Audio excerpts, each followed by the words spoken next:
Dear God, angels, goddess, creator, divine force, thank you for bringing Rhonda and I together today.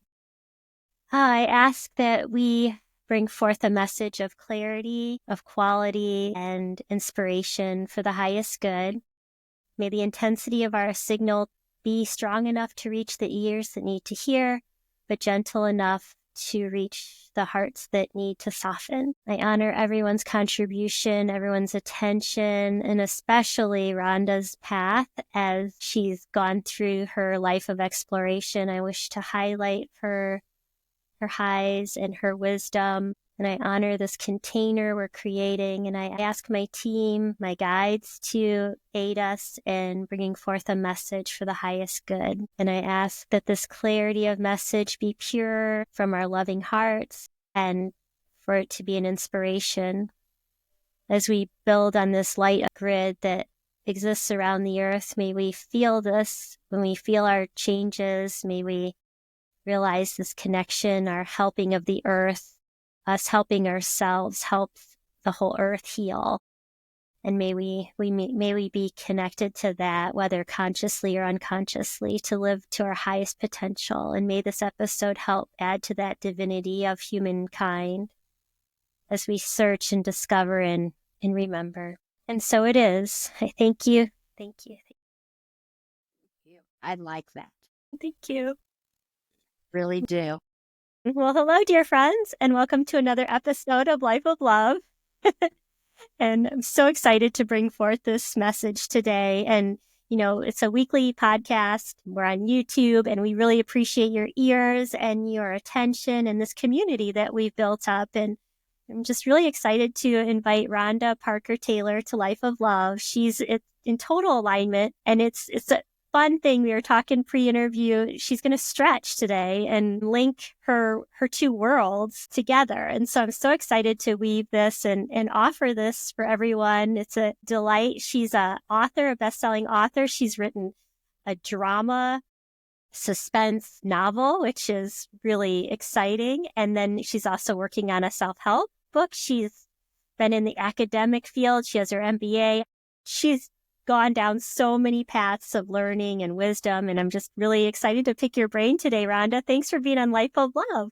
Thank you. Thank you. And thank you for setting such a beautiful pace. And I was like, as I was sitting in I'm going to say your palace, because it really made me realize, as we were talking before about kind of stretching and talking about emotional intelligence and how we're going to bridge it into how it's also a form of love and life, it made me realize that love and understanding is something that I too need to stretch. So already I realized that, okay, I always say I wish life would start with kindness and end with compassion.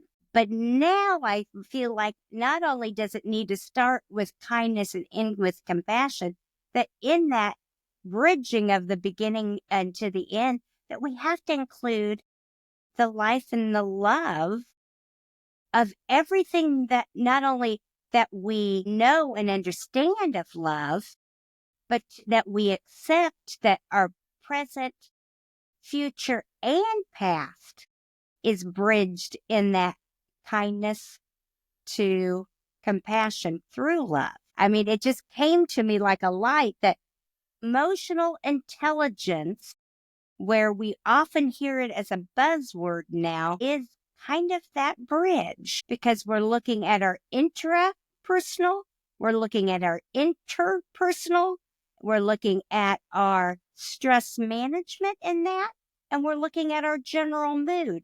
And if you're able to regulate all that and control and learn from what comes up from within and exteriorly from without, then we are doing a path of love and showing compassion and kindness still. So I love that you started out like that. And it's the key to challenging us to growth, I think. What do you think? You know, I totally agree. And to me, what I hear you saying is it's like this softening of the heart where you're being completely authentic with yourself, saying, this is where I am, no filters. And so you can respond instead of react. Because I think when you react, a reaction may be out of self-defense, out of lack, out of weakness, uncertainty, insecurity. And when you open your heart and you really look at what your heart is saying, you can respond with something out of love versus something out of fear, because the two can't coexist. Oh, I wish there was a buzzer we could push right there, because that is so true. The first step of emotional intelligence, and especially with using the love model for it, is self-awareness. So when you're self-aware of who you are, your experiences and your upbringing and your thoughts and your culture and all the things that build you to be who you are, you can actually tell when that fear, uncertainty, those things are arising in us, and we can start, wait a minute, stop, pause, take a look, listen, so that we don't have that negative reaction to something that could be very important for us to hear, or maybe a risk we should take, or an innovative thinking that we might want to think of, or something we've never thought about before. When I was a child, they told me I was allergic to peanuts. Never eat a peanut in your life. Don't do it. You're going to die. This is what's going to happen to you. And so I never ate a peanut till one day I ate peanut butter. I had no reaction, and I liked the taste. And my husband's, oh, maybe you're just not allergic to that peanut butter or that peanut. Maybe it's walnut or something different. So we tested and we worked, and doctor says you have no allergy to peanuts. Now I'm trying to eat peanuts because they're good for me. They're good for my soul. But guess what? I put one in my mouth. I start sweating. I have all these biases and these fears locked up, and I like the taste of peanut, but the texture of a peanut in my mouth about makes me have convulsions, because all those biases are built up inside me. I have a learned experience that tells me don't love peanuts. So now I'm trying to retrain myself, which is exactly what you're talking about doing. You're talking about becoming self-aware that you can, with confidence, cultivate a presence of love. And we can do that as a culture, as an individual, as a family, but we have to believe in that ability and that creativity to even overcome the convulsions that tells you that the world is an evil place, that everybody has to be mean, that everybody has to have, a transactional leadership or transactional relationship. You have to give me something if I'm going to give you something. Yeah, that's one way to be, but I like how you're illuminating that there's a choice. Woo! And, I don't blame anybody for feeling like a reactive situation is the only thing available, because I think that that's sort of how we start out. We do something and we watch our parents and see how they react. Is it okay or not? Right. Or maybe we do something, we get yelled at. Maybe an empath would do that and watch someone's reaction. Or maybe somebody who's not an empath might just do it and see if they get yelled at, they say, oh, that probably wasn't a good idea. Or if they get spanked, they'll be like, gosh, maybe I won't do that again. And you are verbally told, don't do this. Don't eat peanuts. It's a great metaphor. There's a shell around the peanuts. There's a peanut become peanut butter. I mean, it's just like one of those things. It's great with chocolate. But so then this world is set up as a relativity. It's an experiment in relativity where there's good and bad. There's high and low. There's up and down. There's fair and cheating. It's like everything's set up as a dichotomy until you realize that the dichotomy isn't serving your soul, and you can break free from that. And that judgment of saying yes or no. Maybe it's yes today and maybe it's no tomorrow. Like, it's probably okay to change your mind, but we've been programmed to say black or white, yes or no. male or female, whatever dichotomy you want to get to, sweet or sour. I mean, you're going to watch a comedy or action film. It's all over the place. Valid because we're in relativity. However, like you said, the creativity of maybe there's another way. Maybe I don't have to say yes or no. And so to play in that is where you can, I think that's where the emotional intelligence gets really gooey, because it does come down to stop blaming other people, find out what's going inside you. And when you're used to living in relativity, you want to blame everybody. You want to say, but the weather was crappy, or I didn't get a good night's sleep, or he said this, or she looked at me this way. But it's you. But in emotional intelligence, it's up to everybody in the room Okay, the whole room. to acknowledge that there's other points of views. We often want cookie cutters of ourselves. When you're at the holiday season and you're making your cookies and you want them in different forms, stars, trees, Santa, whatever it may be, we want them to be the same. And then the one that's odd seems different. So when we try to do these cookie cutters of each other and what cookie cutters around us, what we do is we make things unauthentic to who people are and what brings golden streaks and paths for us to follow, because you can learn so much from each other, and through their authentic self and their emotional intelligence, we can make better decisions. We can have more loving relationships. It's kind of like having the old intergenerational values, because you can transform your life through it, and you can transform how you view the world by seeing how somebody else views it and what their experiences are. I love that. And I appreciate the perspective, because I always thought of emotional intelligence just as the individual, but you brought in, it's the whole group. Mm-hmm. So that's fun, because then you can play in that a little bit. You can say, well, I'm not sure what that means to me. What does it mean to you? How does that hit you? And that might help you see or feel what's going on with you and the group dynamic. Oof, that's really neat. The intergenerational, interdisciplinary. Yeah. Nice. It's a value. Think about it. Now, not everybody's educated on what emotional intelligence is. So you have left brain function, which is your IQ. Then you have your right brain function, which is your EQ. And so the IQ is all your math, logic, etc. And then you have your creative side and your social intelligence, which is your people skills. And that's where EQ lies. There's 21 different characteristics. And without boring people with a list, it's basically in 4 categories. Your interpersonal, with the A, which is your self-actualization, your ability to self-deconstruct and realize where your opinions, values, etc. goes. You've got your interpersonal skill, which is your social skills.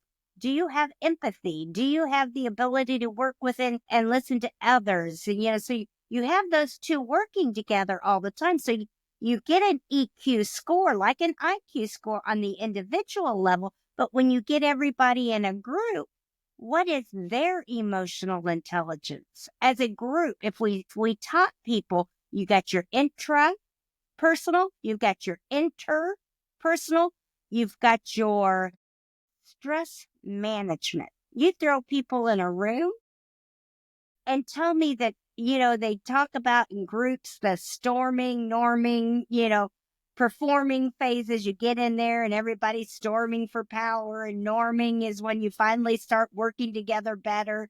And then performing is when you start performing. Well, that's in every group. But if you're capable and you have a high emotional intelligence in the group, that stress management, the ability to have the impulse control, the storming is going to be shorter, because you're already listening, empathizing, and deconstructing my own biases of something to listen to somebody else's opinions and how something can be done, whether it be loving, in a relationship? Or is it, a leadership role where you have to think of processes and how you're going to be a better leader? And then so you have the impulse control to stop, listen, and pause, right? Already built in if everybody started working on their emotional intelligence. Why I like the model is it tells me I don't have to be the brightest bulb in the bunch. I can still work through the social aspects of things and be successful in my relationships and in my leadership and my groups and my loved ones, my family structure. And then the last one is your general mood of the whole intelligence model. Is your general mood positive, negative? Are you open for experience? Do you have joy in the model that you're presenting? And so when you put all of those together, you have a mode for not only individual development, because you can work on the 21 characteristics that we've broken down into the 4 categories, and you can work on your group, your family, your love, your life, and how you approach things. So do you think the mood is the overriding, is that the foundation? What do you think the foundation of emotional IQ is what I'm trying to get I at? would say the foundation is probably the intrapersonal. You have to be willing. You have to be willing to deconstruct yourself and your opinions and pause. Because it doesn't matter if someone else is doing it. If you're not, you're going to be the bully in the room. You're going to go for your way. It doesn't matter what somebody else is experiencing. You want it your way the highway. And so if you can't really realize where in life you want to stand, and that is that self-awareness of your values and how you want people to feel when they leave after that, that interaction with you. Do you want them to leave feeling like you're a loving, kind, compassionate person that understands how whatever the decision is, whether it's in a parent relationship and you're having to help guide a young one, or whether it's in your leadership role and whether you're going to develop, your subordinates? Where is the path? Where is the true path? And it has to start with you doing your work.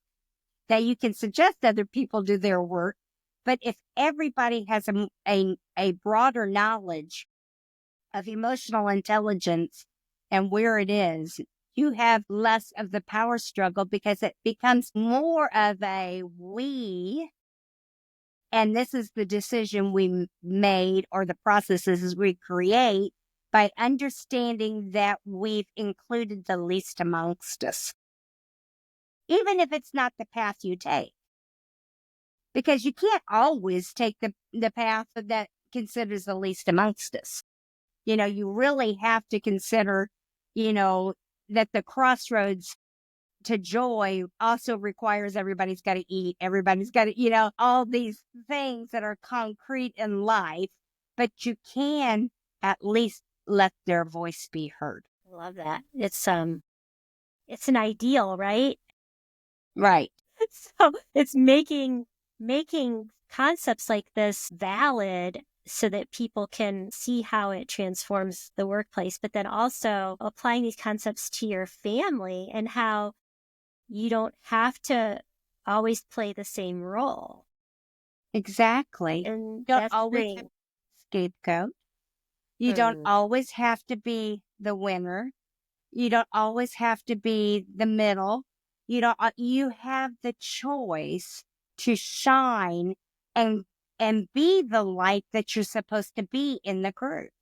Whatever your role is or whatever role you like to play, it's almost like we're all actors in our own lives.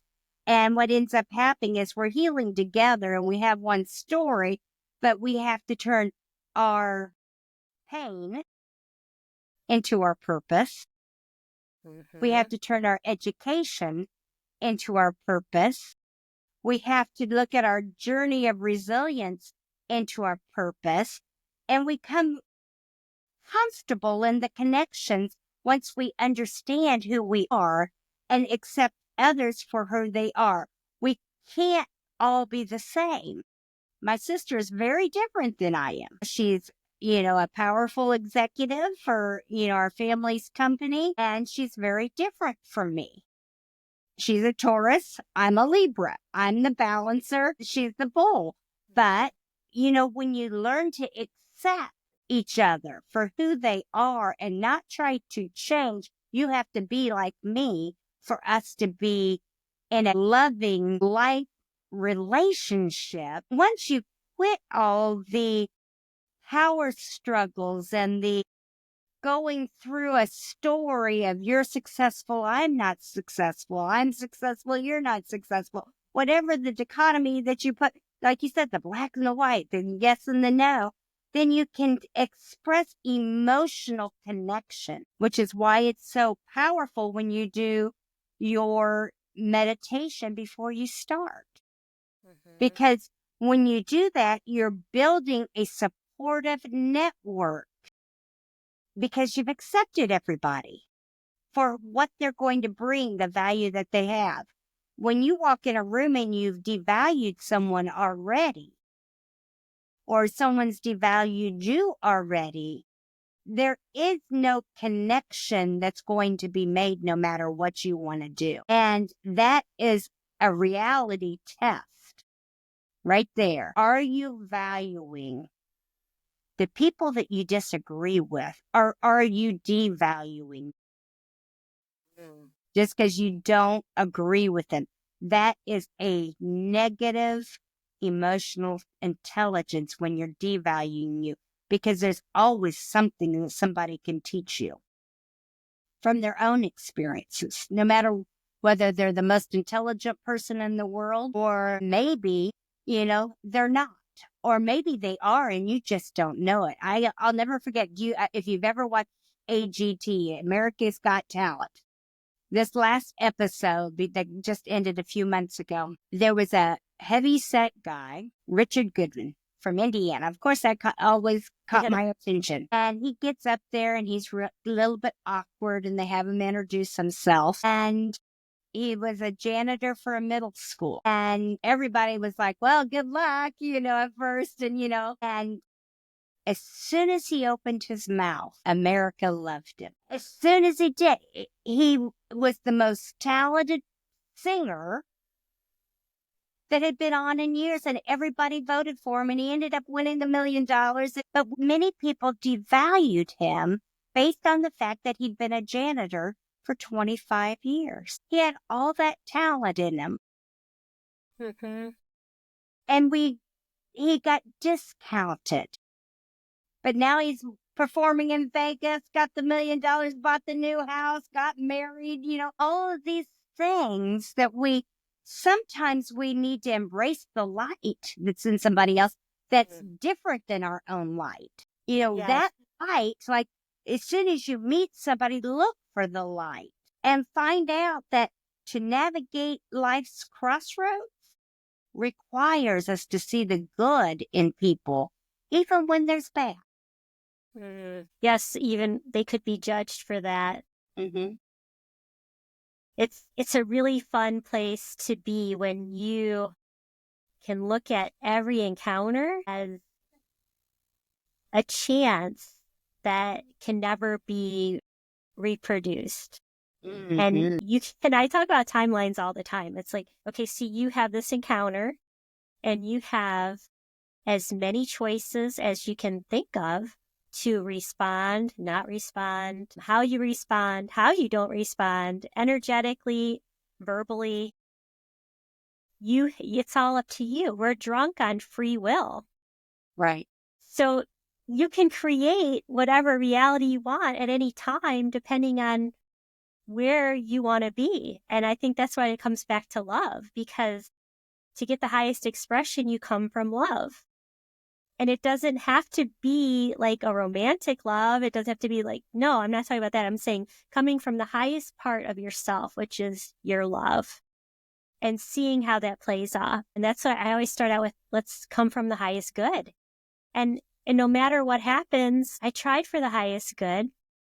I'm not going to judge it. It's just going to be what it is. If it didn't serve me to my highest good, then I just didn't show up the way I could have, or I needed to learn something to get there. So, Exactly. You know, when you were sitting there talking, it kind of came to me, and maybe it's the angels that said, in love, love is the heart of your own personal growth. that's gooey. Because think about it, if you come with love and you're already walking with your family or into a group or even with yourself, how many times are we so hard on ourselves? So hard on ourselves. Yep. That we say, I don't believe that you can do this, or I don't believe that you can form that to do the handle the challenges or whatever it might be that you're going through. I don't believe that you can get over this.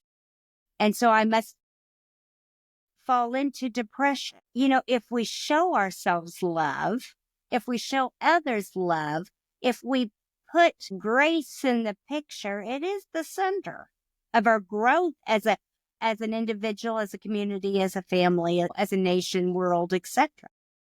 Because I can guarantee you, whatever side of the aisle you're on politically, the other side feels exactly like you do. It's just they're looking at it through the other side. It's so funny. We had this, my husband and I had this conversation, and we're like, yeah, it's so funny. Like, you could take everything that you think and just flip it around, and that's exactly the strength that the other side feels. So what purpose is there to judge it? Let's just do our best and play it out. We have ups and downs, we have ins and outs, and that's just part of this whole thing. And the only thing you can control is your state when you come down to it. And I honor everybody. There's so many people going through financial problems, emotional. There's lots of family members exiting. I mean, it's just, there's a lot coming at us. So that's why I honor this conversation so much, because I know that if someone hears this and they need the message, they're going to get it. It's going to hit them in a way. And I'm sending out compassion and love to everyone who's struggling, because it's real. It's definitely real. What made you decide to become an author? What brought you to that? Well, I was hurting. I was hurting as a person because I lived in the reflection of everyone else's approval, and I was miserable. And it makes sense that you would start a podcast on living in love, because when you do try to live somebody else's expectations of you, that's not loving for you. Oof, it's a recipe in psychosis for me. So many deep nights, dark nights of the soul, I was a serial signer up for any kind of symposium online where I could learn about spirituality, or, I devoured self-help books for 10 years straight. And I filtered everything through my consciousness. And then I just sat down and I asked the angels, I said, if I'm supposed to write this book, help me. And then my biggest thing was not knowing how to ask for help. I always wanted to be so independent. I could always do something better myself. So why don't I just do it myself? I was afraid to ask people for help because they just might not understand or believe in me like I thought needed to be. So you're right. If you were using that, it probably was very journal-like when you were writing, because it helped you filter through the whole aspect of those feelings. And I think that anybody out there that's maybe struggling with something, I am a big proponent of writing or talking, even if it's, and if you don't write much and you're just not comfortable with it, maybe do it on your phone and videotape or talk to yourself about why you feel the way you do, and start doing that development from at least, a variety of perspectives. So like, for instance, in my self-help book, I explored the 13 dimensions of life as I thought were important. And that was going through the physical wellness, because I was getting older and it was declining. Physical health was, declining, and I had to how am I going to get this back under control? Actual, how am I going to grow? And we've kind of talked about the fact that, growth comes from love. You've got to love yourself. So all those self-help books is a form. Watching this podcast, as if you're in pain, is a form of self-love and promoting a love that and kindness through the world. So you're doing both. And then you've got your emotional that we've talked about. And so if you're journaling, you're dealing with those emotions. And imagine if you also added your personal integrity in it and already knew the values. Imagine if you were a kid and before you had gotten to this age that you had to write a book about, the pain and struggles and growth that you had to go through, if you'd already known your own value. Right. Well, it's so funny because it's a chart. It's your dream life, and you figure out your values and you write each value in your star because that's your centering force, right? It's like whatever your values are, you live authentically to that, and you know what to fight for and you know what to let go. Yeah. Well, that makes sense because you have a priority list. Yes. Then But we don't teach this to our kids that, you don't grow up and say, you learn your ABCs, you learn your mathematics, your times tables, but you don't sit there and say, well, these are the things that are most important to me to be happy. Maybe they do in guidance class now. Maybe I missed it. But when I was growing up in the 70s and 80s, reading and math, and I didn't like to do either, so I was heading to the nurse's office a lot. You're like, what's going on in here? That looks like fun. And then I learned that if I got a fever, I could be sent home. But I could have liked, and I asked for many a times, more like art, things that would have expanded who I was. And there was clearly a craving for that. And I think a lot of people have that missing in their lives today.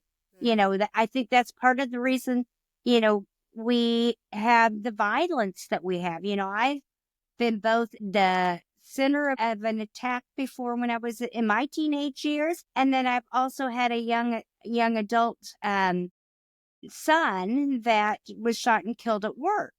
And in finding the connections, you also have to find love of healing for whatever the choices and whatever happens.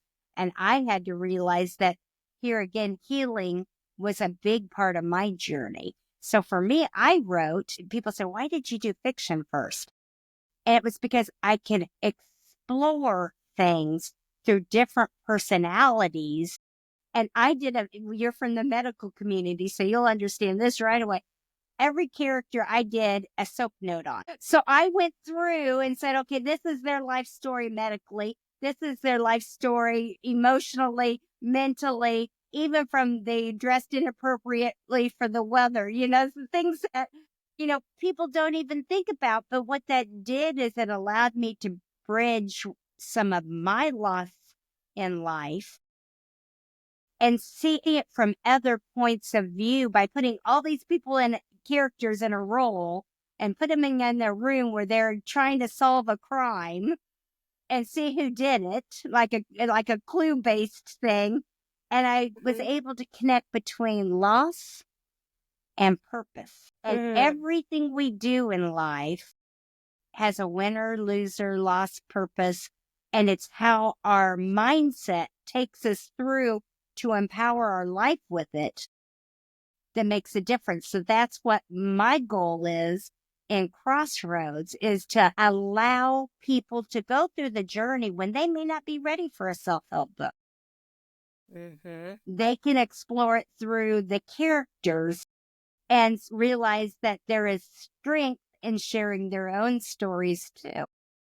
Well, my heart's with you in that, dealing with the loss of your son.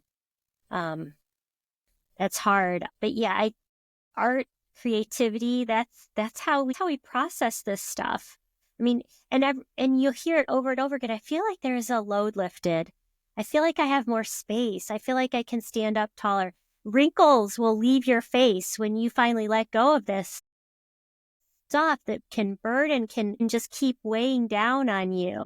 Weight drops off of you, swelling drops off of you.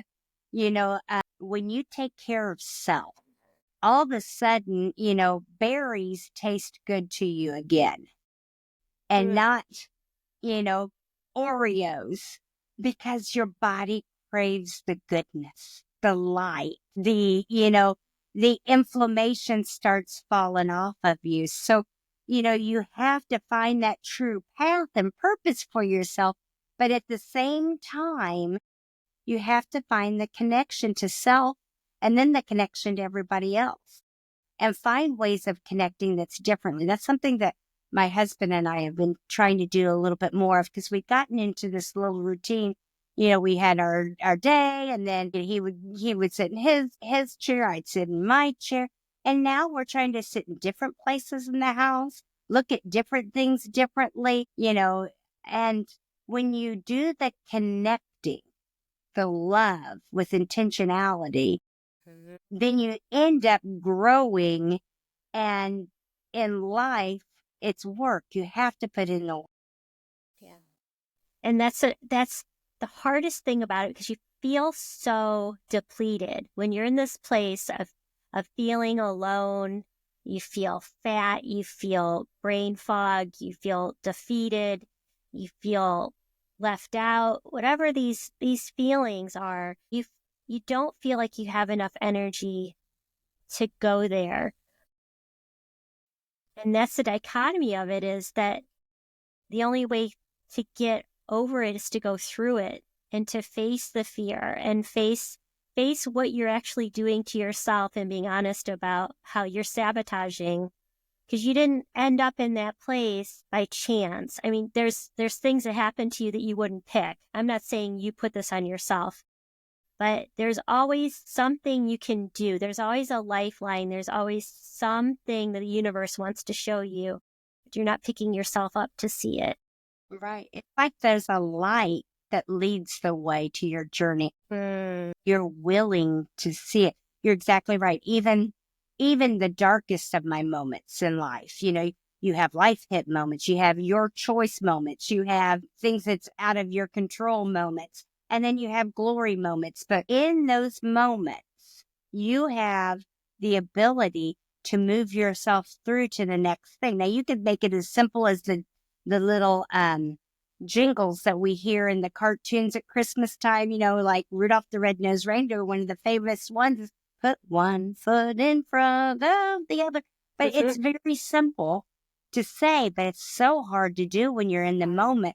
But I can guarantee anybody out there that's going through it, find some kind of spiritual connection.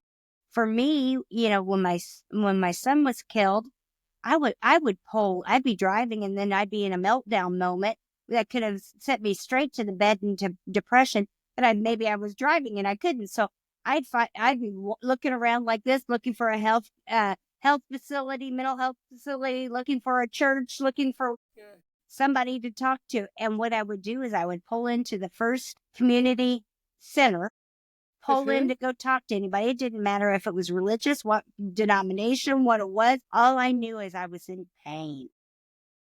And I'd go in there and I'd say, I'm in pain. And they'd say, come join our service, or go do this, or let's go do that. And that emotional ability was the key to getting me through the moment. That connection started there. They were laying hands on me. They had me on mats. They had me breathing. They had me talking. They may have made me make an appointment. But the thing is even knowing that I had an appointment and had someone to talk to relieved that one situation that I was going to at that moment. And that's the biggest part. How do you do it and find your true path? And it could be a 1,000 ways you go. Yeah. And I honor your courage, and thank you for sharing that vulnerable part. I know that's going to help somebody else lift their head up and just say, help.